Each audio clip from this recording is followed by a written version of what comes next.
नमस्कार दोस्तों। पृथ्वी से ऑन एवरेज 150 मिलियन किलोमीटर की दूरी पर स्थित होने के बावजूद सूर्य हमारे ग्रह पर जीवन को बनाए रखने में बहुत ही महत्वपूर्ण भूमिका निभाता है। जैसा कि हम सभी को ये बेसिक आइडिया है कि सौर मंडल के सेंटर में मौजूद सूरज से मिलने वाली ऊर्जा पृथ्वी ग्रह के लिए ईंधन का काम करती है।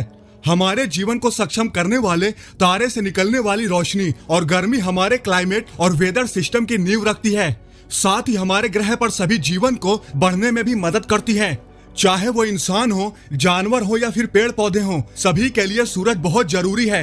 अगर ये अभी के साइज से छोटा हो जाए या फिर बड़ा हो जाए या फिर किसी भी तरीके से ये बदल जाए तो हम निश्चित रूप से अपने जीवन में भारी बदलाव का अनुभव करेंगे। तो इसी बात पे ये सोचो अगर हमारा सूरज अभी के साइज का दोगुना हो जाए तो क्या होगा, इसका हमारे जीवन पर क्या प्रभाव होगा। क्या ये हमारे ग्रह पर जीवन को और भी बेहतरीन बना देगा या फिर सब कुछ को तहस नहस कर देगा।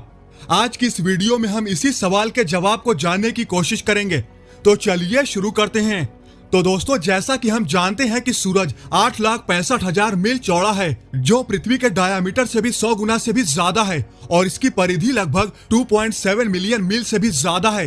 तो अगर सूरज को 2 गुना करें तो हमारे पास सूरज कुछ ऐसा होगा जो लगभग 1.7 मिलियन मील चौड़ा होगा और जिसकी परिधि लगभग 5.5 मिलियन मील होगी। अब चूंकि सूरज पहले से ही सौर मंडल की सबसे बड़ी चीज है, तो अगर इसका साइज 2 गुना हो जाता है तो कहीं ना कहीं इसका मास भी 2 गुना हो जाएगा। हालांकि यह अभी भी पूरे ब्रह्मांड की तुलना में केवल अभी भी एक मीडियम साइज के तारे के रूप में रैंक करेगा। लेकिन अब इस पॉइंट से वास्तव में क्या होगा जहां सूरज अपने साइज का 2 गुना हो गया हो। तो जैसा कि हम जानते हैं कि सूरज एसेंशियली न्यूक्लियर फ्यूजन नामक प्रोसेस की वजह से एनर्जी को रेडिएट करता है।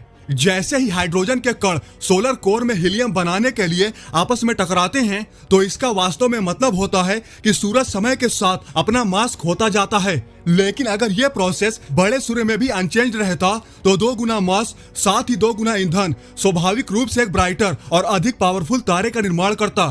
वर्तमान में सूरज न्यूक्लियर फ्यूजन के जरिए प्रति सेकंड लगभग 4 मिलियन टन मास को खो देता है। इसलिए अगर इसके मास को 2 से मल्टीप्लाई किया जाए तो इसके द्रव्यमान के खोने की दर भी बढ़ जाएगी। लेकिन ये जो एक्स्ट्रा एनर्जी रिलीज होगी वो कहाँ जाएगी?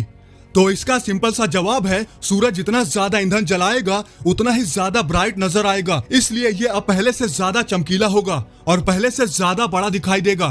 तो ज्यादा रोशनी, ज्यादा गर्मी और ज्यादा पावर का मतलब है ज्यादा कुशल अस्तित्व, है कि नहीं? ऐसा ही लगता होगा आपको। तो आपको बता दे कि नहीं, बिल्कुल भी नहीं। दुर्भाग्य से खास तौर पर पृथ्वी के लिए एक बड़ा सूरज का मतलब है कि हैबिटेबल जोन या गोल्डीलॉक्स जोन हमारे सौर मंडल में अभी से दूर चला जाएगा। ये वो जगह है जहां जीवन को बनाए रखने के लिए बिल्कुल ही परफेक्ट जगह है, जहां न तो ज्यादा गर्मी और न ही ज्यादा ठंडी है।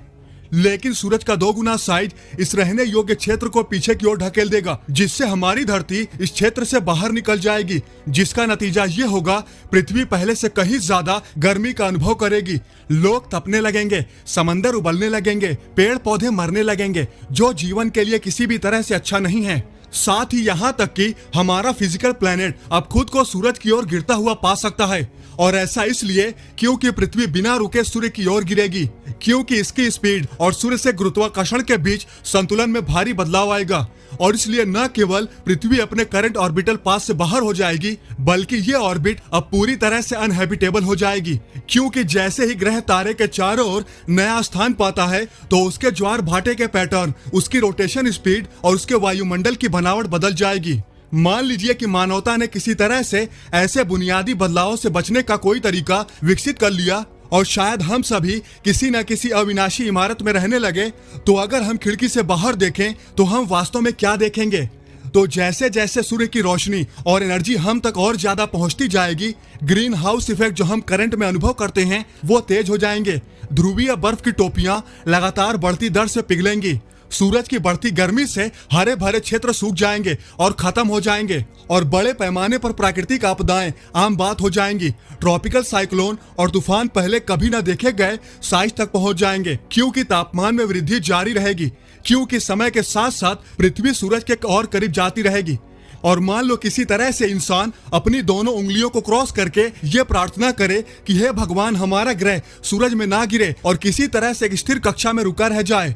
और अगर ईश्वर ने सुन ली और ऐसा हो भी जाए तो इंसानों की कॉलोनी को सूरज की 2 गुनी परिस्थिति में जीवित रहने में सक्षम बनाने के लिए पृथ्वी पर सबसे सुरक्षित स्थान जितना संभव हो सके उतना गहरा भूमिगत होना होगा। और अगर मनुष्यों का साहसी समूह यहाँ पर जीवित हैं, तो उनके पास एक कॉलोनी से दूसरे कॉलोनी के साथ कम्युनिकेट करने के बहुत कम तरीके होंगे, क्योंकि सूरज का 2 गुना साइज सोलर फ्लेयर्स को भी बढ़ाएगा, जिससे मजबूत हो चुकी सोलर फ्लेयर्स बिजली की आपूर्ति और रेडियो तरंगों को बाधित करेंगी।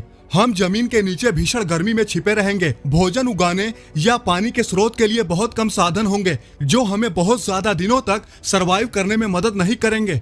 हालांकि सूर्य से दूर परिक्रमा करने वाले ग्रहों के लिए संभावनाएं उतनी बुरी नहीं होंगी। और जबकि ये अनुमान लगाना मुश्किल है कि मंगल ग्रह और शायद एस्टेरॉयड बेल्ट के सबसे बड़े निवासी सीरीज जैसे बौने ग्रहों पर क्या होगा, लेकिन हाँ, वे अब पृथ्वी की तुलना में जीवन के लिए ज्यादा अनुकूल होंगे। इसलिए अगर ये कल्पना वास्तविकता होती तो उम्मीद है कि हम कम से कम इससे बचने की कोशिश करने के लिए लंबी दूरी की अंतरिक्ष यात्रा विकसित कर लेते। तो सूरज का 2 गुना होना निश्चित रूप से 2 गुना मजा नहीं होगा। यहाँ पृथ्वी पर हम भाग्यशाली हैं कि हमारा तारा उतना ही बड़ा है, हमारा ग्रह उतना ही बड़ा है और दोनों ठीक उसी स्थान पर स्थित हैं जहाँ वे हैं। लेकिन अगर सूरज 2 गुना बड़ा होता तो शायद यही होता। वैसे आप लोग इस बारे में क्या सोचते हैं, हमें कमेंट करके जरूर बताएं। तो दोस्तों, आज की इस वीडियो में बस इतना ही। आई होप आपको ये वीडियो जरूर पसंद आई होगी। अगर आपको ये वीडियो पसंद आई है तो लाइक और शेयर करना ना भूलें, और ऐसे इंटरेस्टिंग वीडियो देखने के लिए हमारे चैनल को सब्सक्राइब करना तो बिल्कुल भी ना भूलें। तो मिलते हैं नेक्स्ट वीडियो में। जय हिंद।